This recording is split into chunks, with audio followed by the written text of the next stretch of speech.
Amid the brutal Pacific War, few would have imagined that inside a prisoner of war camp on American soil, U.S. Army doctors were carefully treating Japanese soldiers who had only recently fought on the opposite side of the battlefield. Picture a Japanese soldier, gravely wounded at Saipan or Okinawa, being carried into a hospital ward. Instead of the abuse he fears, he watches an American doctor quietly study an X-ray of his shattered arm under bright lights. Then, still in shock, he sees a U.S. nurse preparing a blood transfusion from the reserve supply, the very same blood used to save American soldiers' lives. The scene is far beyond anything he had been taught to expect.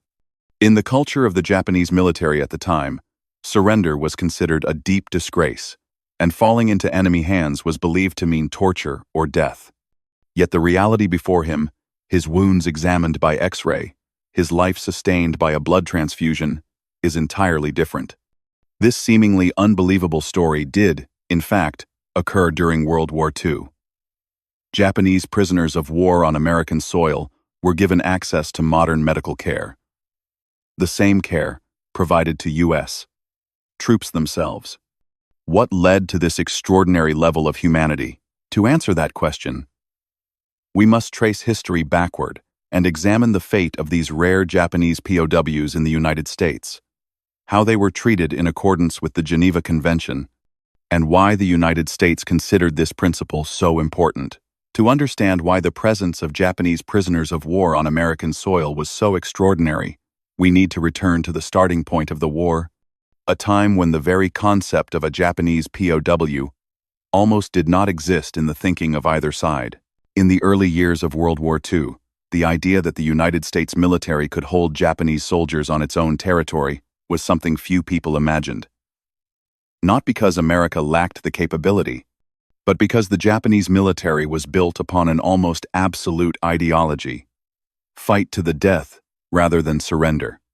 From 1941 onward, with the promulgation of the Senjin-kun, the battlefield code, Japanese soldiers were taught that surrender was an unforgivable disgrace, that being captured alive meant the loss of personal honor, the shaming of one's family, and betrayal of the emperor. They were indoctrinated to believe that falling into enemy hands would inevitably lead to torture, humiliation, and death, and that the only acceptable choice for a true soldier was to fight until his final breath.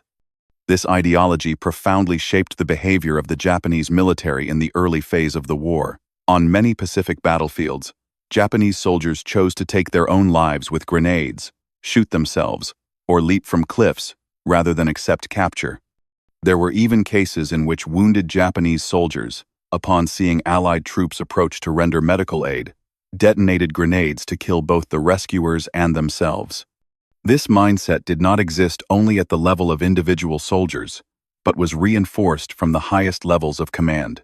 Before the war, the Japanese military had been a signatory to the Geneva Convention, but by 1940, it revised its internal regulations and removed the provision that placed wounded soldiers under the protection of international humanitarian law. In practice, many Japanese military medics were instructed not to allow severely wounded soldiers to fall into enemy hands, even if that meant dealing with them on the spot. The belief of never becoming a prisoner became so deeply ingrained that many Japanese soldiers were convinced that if they were captured alive and later returned home, they would be rejected by society, or even punished for having allowed themselves to be taken by the enemy. Some Japanese prisoners later recalled that they feared the prospect of imprisonment in their homeland for the crime of surrender, not merely the shame of military defeat.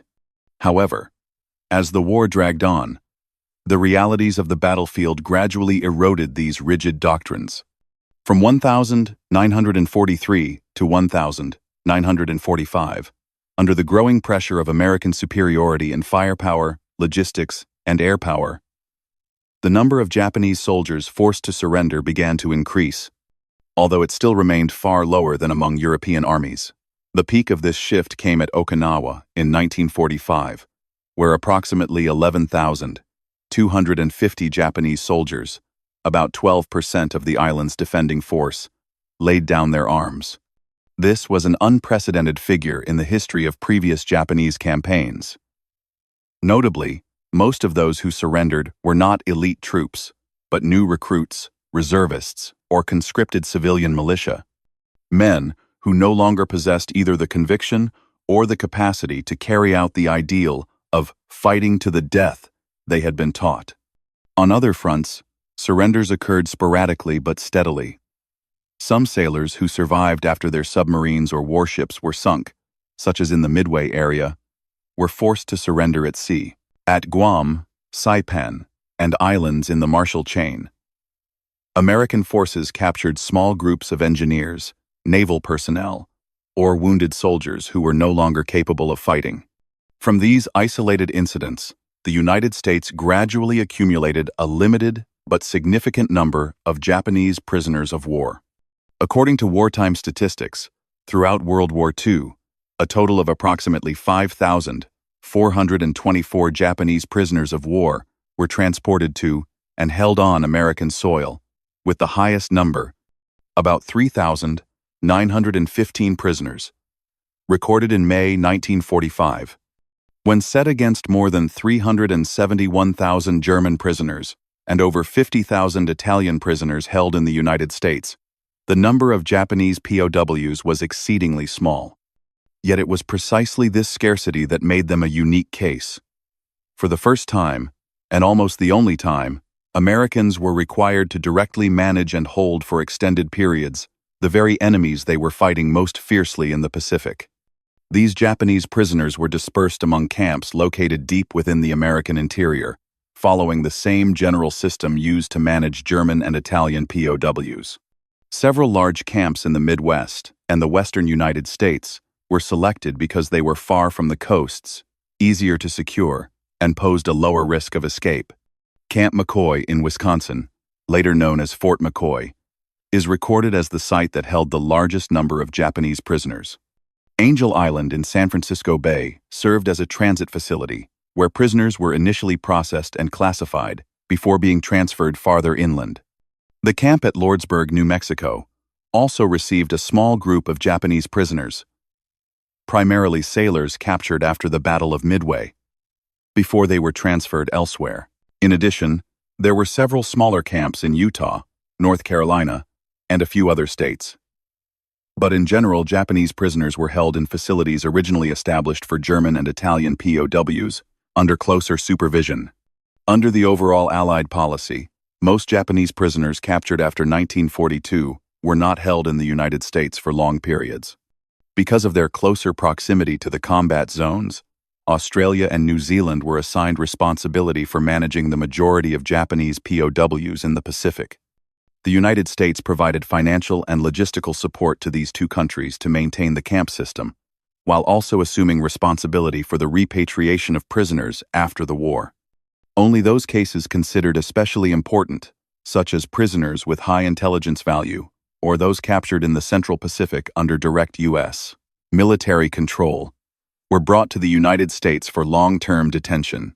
For this reason, the story of Japanese prisoners in American POW camps is not only rare in terms of numbers, but also distinctive in function. They were simultaneously detainees, under guard, instruments of wartime propaganda, and a test of how the United States applied international humanitarian principles to its most dangerous enemy. So what led the United States to choose a path of humane treatment toward Japanese prisoners of war? Men who only weeks, or even days, earlier had been fighting to the death against American troops on the blood-soaked islands of the Pacific? The answer lies not in a single factor, but in the intersection of international law, cold strategic calculation, and the way Americans understood their own role in the war. First, it is necessary to begin with the legal foundation to which Washington bound itself even before the war began. The United States was a signatory to and had ratified the 1929 Geneva Convention on the Treatment of Prisoners of War, and throughout World War II, the American government regarded compliance with this convention not as a matter of choice, but as an obligation.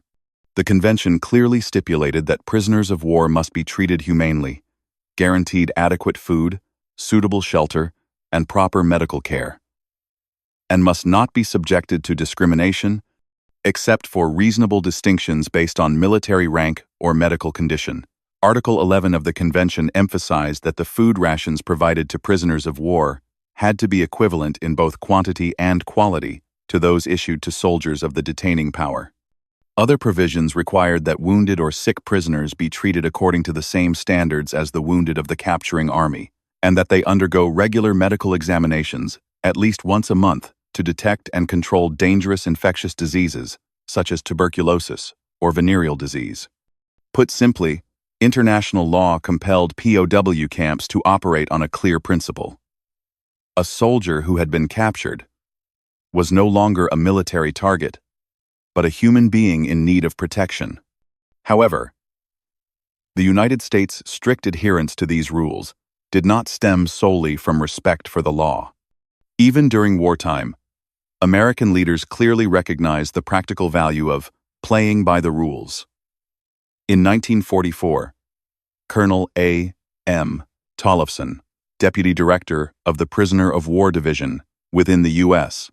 General Staff, publicly stated that the United States would treat prisoners of war in accordance with the Geneva Convention not out of naivete or leniency, but out of long-term national interest. His reasoning was blunt. If the United States violated international norms, it would hand the enemy a justification for mistreating American soldiers held in captivity abroad. In a global war where tens of thousands of U.S. servicemen had already fallen into enemy hands or were at risk of doing so, maintaining moral standards became a form of self-protection. That position became even clearer when viewed against the backdrop of American public opinion at the time. After events such as the Bataan Death March of 1942, in which thousands of American and Filipino prisoners were forced to march under brutal conditions and died from hunger, thirst, and exhaustion, the American public was outraged by the way the Japanese military treated Allied prisoners. Intelligence reports from 1943 to 1944 repeatedly described the conditions of captivity under Japanese control as appalling. Inadequate rations, severe shortages of medicine, forced labor, frequent abuse, and extraordinarily high mortality rates. It was precisely in this context that the U.S. government sought to send an unmistakable message, both to the world and to its own soldiers. The United States would not wage war in the same manner as its enemy. From this point, a carefully calculated propaganda strategy was implemented alongside strict adherence to the Geneva Convention. Washington proactively informed the international community, through neutral countries, that Japanese prisoners in Allied hands were being treated properly, receiving adequate food and medical care according to U.S. Army standards. This strategy had two clearly defined objectives. First, it aimed to apply indirect pressure on the Japanese government to improve the treatment of Allied prisoners, or at the very least, to make it more difficult for Japan to publicly justify acts of brutality.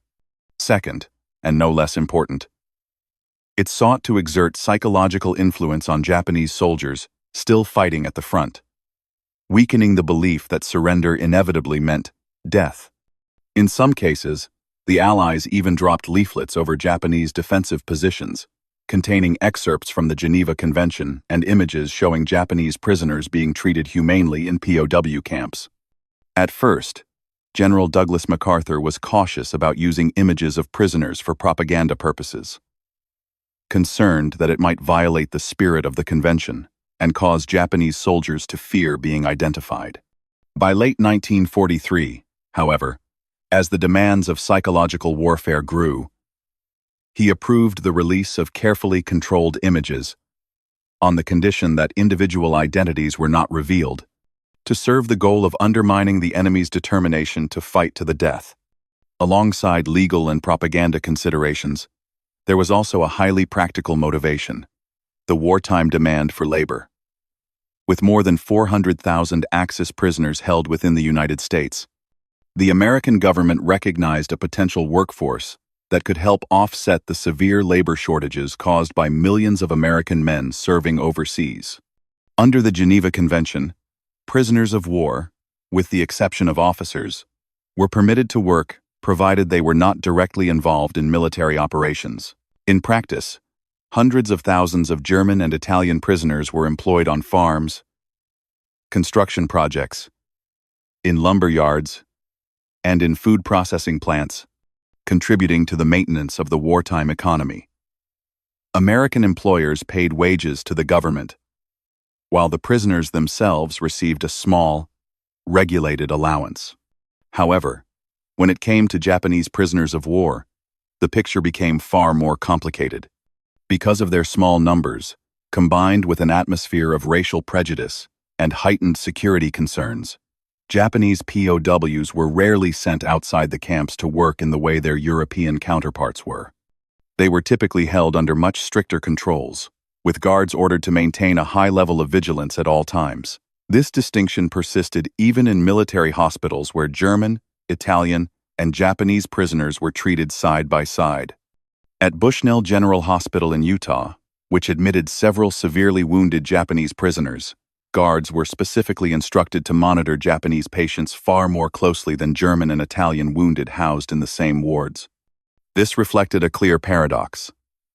Americans were willing to use the same equipment, the same doctors, and the same medical procedures to save Japanese soldiers' lives, yet at the same time remained deeply wary of them in terms of security and trust. Military documents from the period show that this disparity in perception was very real. After Italy surrendered in 1943, many Italian prisoners were organized into cooperative labor units and were treated with relative openness.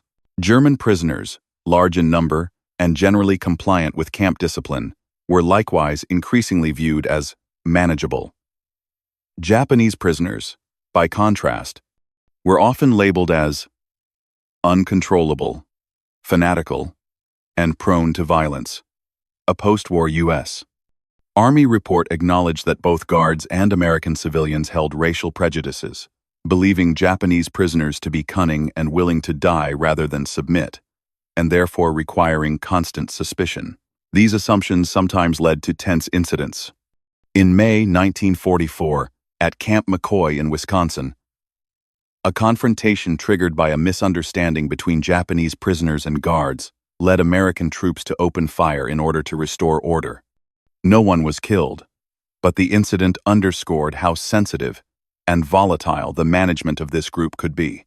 At the Lordsburg camp in New Mexico, from the moment Japanese prisoners were first received in late 1942, camp authorities decided to separate them from Japanese-American internees to prevent contact and potential agitation. After an incident in which Japanese prisoners raised the Rising Sun flag to celebrate the emperor's birthday, provoking an angry reaction from guards, the entire group of Japanese POWs there was transferred elsewhere within a matter of weeks. Nevertheless, above and beyond all these complications, the official policy of the United States did not change. The American government and military remained committed to enforcing the Geneva Convention for all prisoners of war, including Japanese prisoners who were considered the most difficult to manage. Neutral inspection delegations from Switzerland, Spain, and the International Committee of the Red Cross repeatedly visited POW camps across the United States.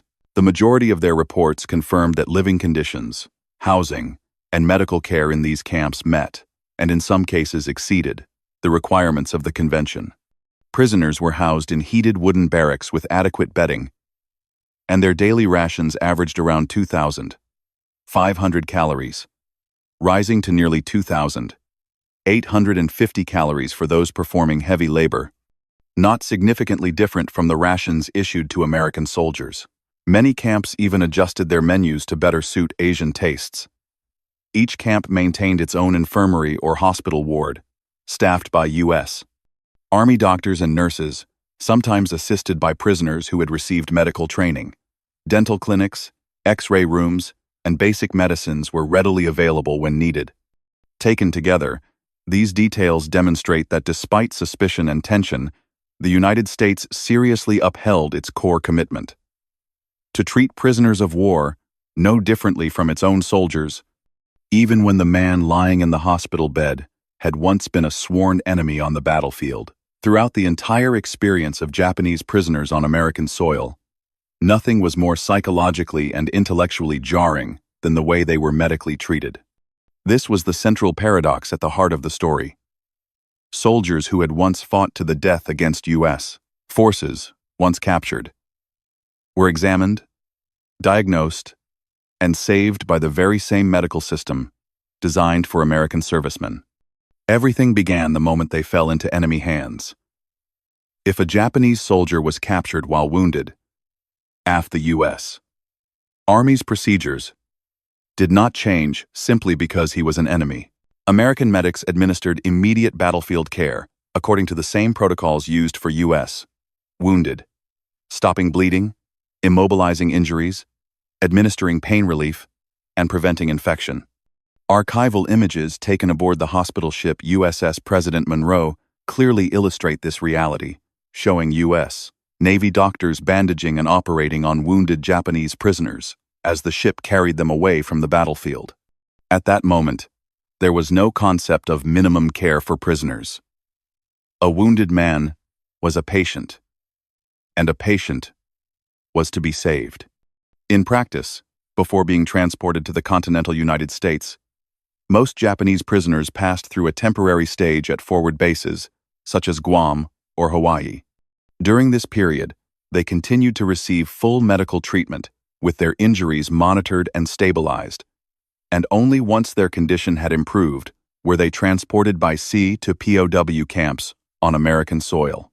Upon arrival in the continental United States, every prisoner underwent a comprehensive medical examination, U.S. Army medical staff created detailed medical records for each individual, documenting prior illnesses, the nature of wounds, and overall physical condition. They were vaccinated against disease in exactly the same manner as newly inducted American soldiers, a measure intended to prevent outbreaks within the camps. From that point onward, Japanese prisoners formally entered an organized system of medical care. Each month, POW camps conducted routine medical examinations, including checks of body temperature, weight, personal hygiene, and screening for infectious diseases. Among the greatest concerns for U.S. Army medical staff was tuberculosis, which was widespread in wartime conditions. If a prisoner showed signs such as prolonged coughing, weight loss, or difficulty breathing, he was sent for a chest X-ray. These X-ray machines were not installed specifically for prisoners. They were the same equipment already used to care for American troops stationed at the camps or in nearby areas.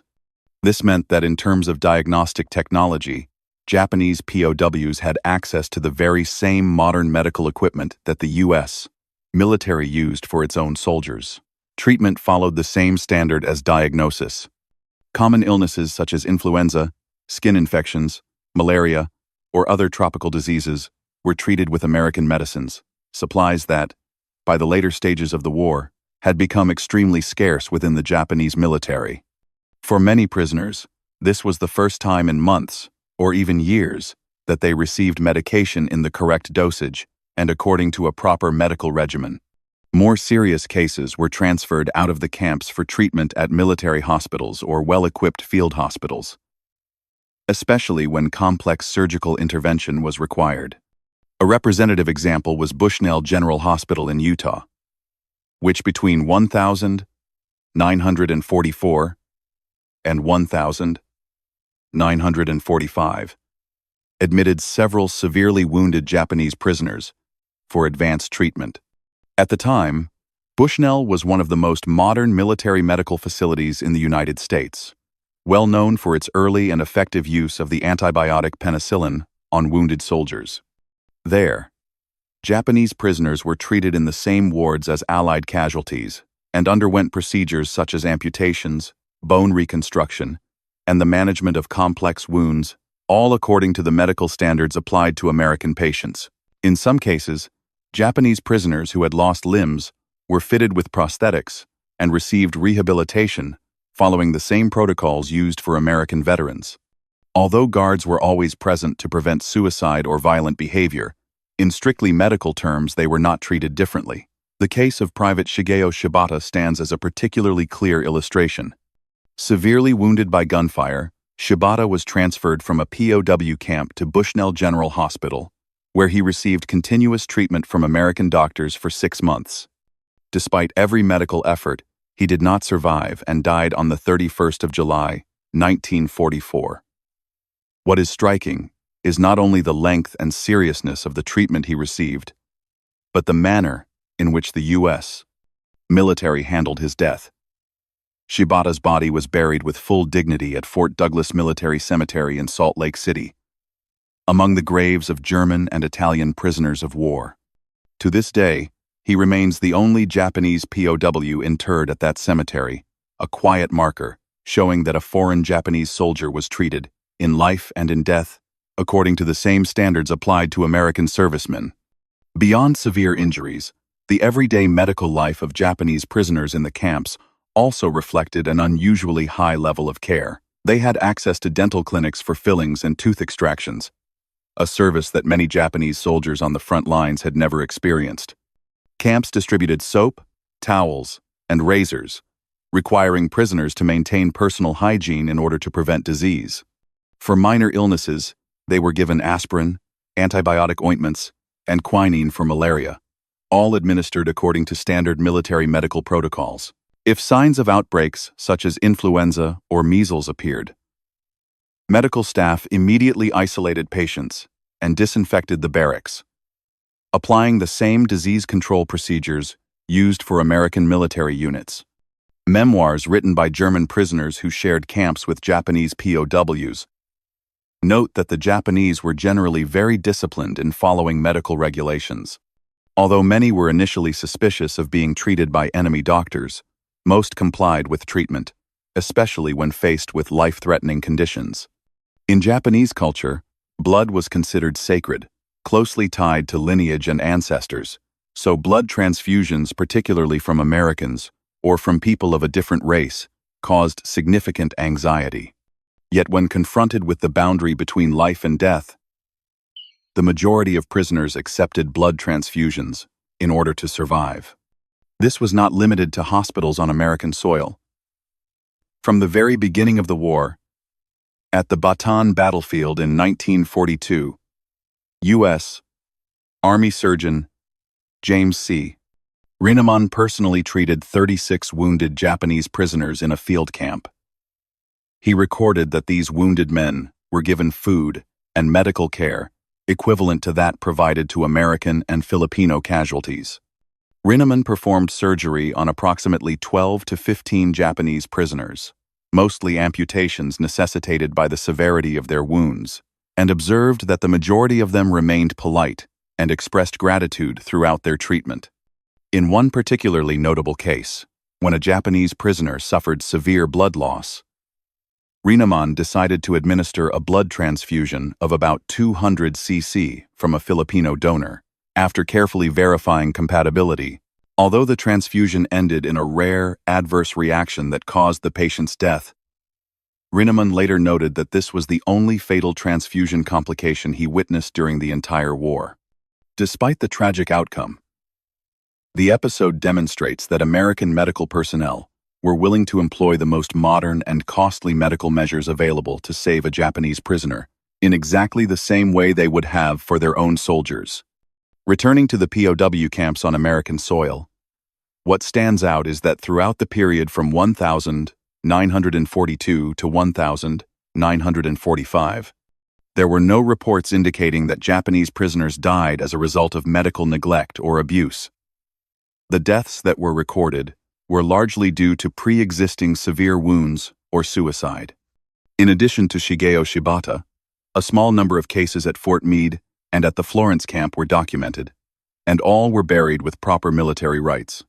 The contrast becomes stark when set against the reality on the other side. Countless Allied prisoners died in Japanese camps from dysentery, malaria, and starvation, under conditions marked by severe shortages of medicine and medical care. Although the Japanese government ignored information about the favorable conditions experienced by Japanese prisoners in American custody, and continued to deny that its soldiers had surrendered, This did not alter the way the United States operated its system. For Americans, conducting X-rays, administering blood transfusions, and treating Japanese prisoners in the same manner as American soldiers was not an act of concession, but a deliberate choice, a choice that demonstrated that even in war, they sought to fight according to the standards of a society they believed to be civilized. When the entire story is viewed in retrospect, what lingers most powerfully is not the number of prisoners, nor the dry clauses of international conventions, but the quiet hospital rooms on American soil, places where war temporarily came to a halt. There, a Japanese soldier who had once charged American troops with a grenade, who had been taught that capture meant a shameful death, lay on a hospital bed under white lights, watching an American doctor carefully study an X-ray of his own body. There, the same medical system, the same equipment, and the same bag of blood used to save American soldiers on the front lines was being connected to the arm of a former enemy who had just laid down his weapon. Those moments form the true core of the story. Not artillery guns, not aircraft carriers, but a silent decision that a prisoner, a human life, still deserved to be diagnosed by X-ray, still deserved a blood transfusion when life was slipping away. For many Japanese soldiers, this was the greatest shock of the entire war. They were not only defeated militarily, but also defeated in their understanding of the enemy.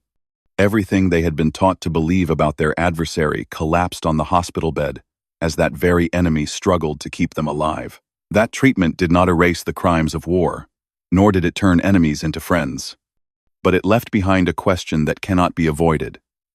What separates a barbaric war from one that still retains a measure of humanity? In this case, the answer lies in how Americans treated those who had been defeated. They did not abandon Japanese prisoners to die from their wounds. They did not allow disease to decide their fate. Instead, they used X-rays to confront the injuries directly, and they administered blood transfusions to pull life back from the edge exactly as they would have done for their own soldiers. After the war, many Japanese prisoners returned to a devastated homeland carrying memories no one would have expected. Not memories of torture or starvation on American soil, but memories of hospital wards, of doctors speaking a language they did not understand, of the cold needle of a blood transfusion in their arm.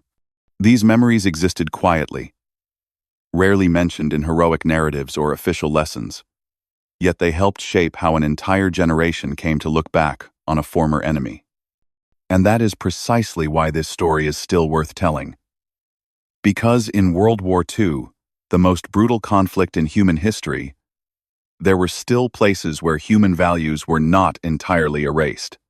Places where a prisoner of war was X-rayed and given a blood transfusion like an American soldier, not to make us forget the war, but to remind us that the way a nation treats the defeated can sometimes say more about it than the way it wins.